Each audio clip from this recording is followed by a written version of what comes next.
I bounced out of bed on Tuesday morning. I could not have been more excited. I felt more or less like Michael Scott on the morning that Toby left Dunder Mifflin. College basketball is back, and we get to kick it off with one of my favorite events of the year, the Champions Classic. I didn't get to travel up to this iteration of the Champions Classic, which was at Bankers Life Fieldhouse in Indianapolis, because my credential was denied. I've come to suspect that we YouTubers are the lowest vermin of the internet, totally unworthy of respect. I mean, honestly, why do we even bother? Who bothered to spawn you? And why, you know?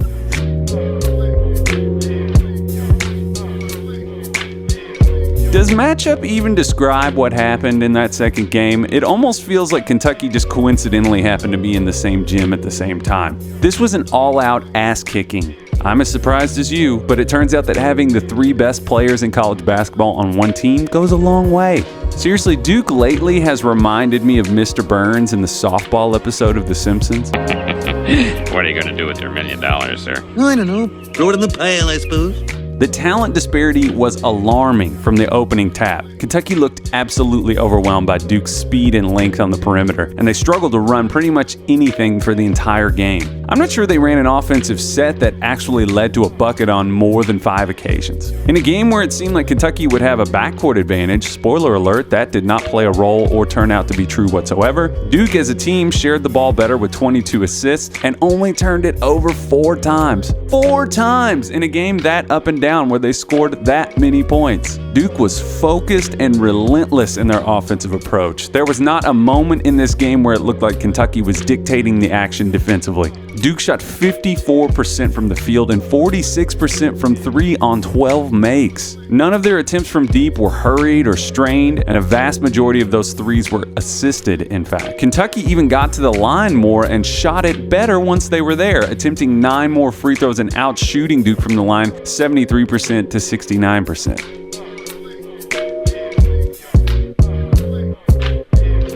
Duke's freshmen are the clear and emphatic story here. Let's start with RJ Barrett. It's become clear to me that Duke has taken on RJ Barrett's personality, and in some sense he might be the perfect symbiotic entity for the Duke brand. You've got a guy that has a dominant personality, established as the best player in his class, where there are whispers that he might not be the most beloved player among his peers. Then you take that guy and you pair him with one of the programs that people really love to hate. I mean, could it be any more perfect? RJ has been a big game player for the bulk of his young career already. He always shows up, and his confidence is infectious to his teammates. It was maybe the most poised and dominant debut performance from a freshman on that stage against that type of opponent that I have ever seen. He didn't just rise to the occasion, he levitated above the occasion and almost seemed bored by it.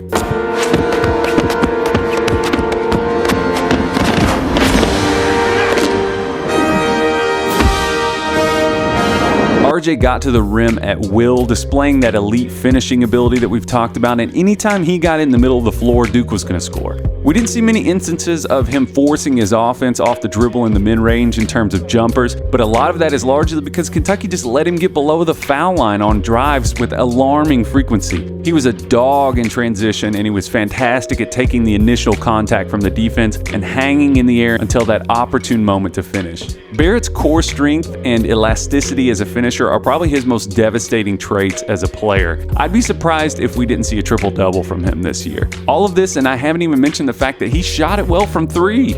Zion Williamson flirted with serious foul trouble all night, but it didn't even matter. You keep waiting for Zion's athleticism to lose some potency as he ascends to higher levels of competition, but it's yet to happen. You obviously want to avoid totally overreacting, but the possibility of Zion swiping that #1 overall pick from RJ is very real, and it's gaining credibility all the time. You would think that Kentucky, with a roster full of guys that are possible first-round picks, would be a worthy foe for Zion, but they looked no more physically prepared to deal with him than a group of dudes at your local YMCA. When Zion is locked in as a rebounder, I'm just not sure what you do. His vertical and lateral explosion are unlike anything we've seen in college basketball. There were a couple rebounds that he grabbed over the Kentucky Kentucky bigs that look like a kid who'd been held back in school picking on the runts who haven't hit puberty yet. He even powered through Reed Travis at one point, not a small guy, when he was completely stopped and flat-footed. He looked like King Bob-omb from Mario 64 whenever he flat-foot jumps up the side of a mountain. You always hear people say Zion will be in the top such and such % of the NBA as an athlete, but I'm just going to go ahead and say what should be the weakest and most needless take ever, but for people with eyeballs, Zion is the best athlete playing basketball right now.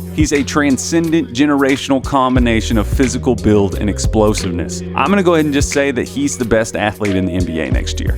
I always love the, well, if he starts doing that moment during the broadcast, but seriously, if Zion makes open threes and jumpers off the dribble, this thing could get ridiculous. Kentucky did defend him pretty idiotically at different points. On 2 different occasions, E.J. Montgomery played Zion to use his left hand in his prime spot on the floor to not surprising results. But the real swing in Zion's arsenal is his passing ability. For a guy that lethal on the glass, the fact that he is steady as a ball handler and that nifty as a passer is where you really start to wonder if teams at the top of the draft will be able to pass on him. Granted, it's still early, but there were some real eye-opening moments on Tuesday. Cam Reddish did what he does, calmly and coolly looked like possibly the most skilled scorer on the floor.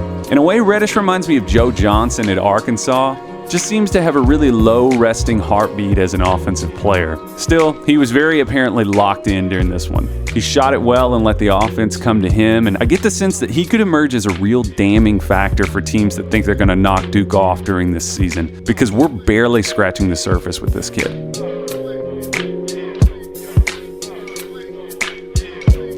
Yes, Kentucky looked very bad on Tuesday night. They got caught up in the moment, and Keldon Johnson and Reed Travis seemed to be the only guys unaffected by the bright lights. Their upperclassmen, aside from Reed Travis, were non-factors. Quade Green looked awful. He took early shot clock shots and struggled against Duke's length. Nick Richards struggled to make any sort of an impact in the game, spare one Trey Jones drive where he walled up and stopped a layup. I've criticized Richards' feel for the game and the speed of his decision-making and offensive and defensive reads, and all of those concerns showed up on Tuesday. P.J. Washington fouled out in 17 minutes and went 2 for 5 from the field for 8 points. Aside from an open 3 and a couple transition buckets, he was just a no-show and he looked completely lost. Tyler Hero clearly saw some hero opportunities early in the first half and attempted to go get his own offense, but all those possessions did was just throw gasoline into the roaring Duke transition fire. He seemed to just be perpetually out of position and out of place all night. E.J. Montgomery had a couple moments around the rim, but I worry that Kentucky isn't utilizing his best strengths after that first game. On a team that lacks dynamic off-the-dribble creation, you're going to have to find a way to increase your variables, and I think EJ's passing game out of post-ups is a way to do that. He's got a much better feel than Travis, Washington, or Richards, and he shoots it better. I think that you're out of your mind if you're the Kentucky staff and you don't find a way to put him in a creator role in the middle of the floor somehow. Keldon Johnson was the only guy on the floor that really showed up or resembled a surefire first-round pick, in my opinion. To be honest, I was pretty encouraged by his moxie on both ends of the floor. He's still a wildly erratic shooter, and outside of set open looks from 3, he's a pretty dicey proposition. But I saw some inklings of future growth that I will definitely want to check back in on down the road.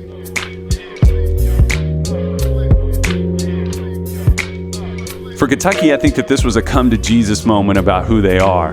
Look, I still think that this team could be Final Four caliber by the end of the year, but they're going to be a roster that lives and dies by the quality of their cumulative execution. There are just no individual talents in this group that can go get theirs regardless of the situation. Duke has 3 of those guys. Kentucky has none. They got lured into a manhood measuring contest early in that game, and it got away from them in a hurry. For Duke, you have to be pretty optimistic after that one, don't you? This is college basketball's version of the LeBron, Wade, Bosh, Miami Heat teams, the Heatles. You've got the best 2, 3, 4 all in the same time, all guys that can get it off the rim and go. I wondered about Duke's guard play. It's not a factor when you have perimeter creation like that. The real devastation, though, comes when teams decide that they're going to load up the box like a football team trying to stop the run, because Duke also has guys that can hit open threes. I don't think that Duke goes undefeated, but the result that we saw on Tuesday is likely to happen again to many more teams. Ooh-wee. All right, I guess that's enough. Let me know if you agree.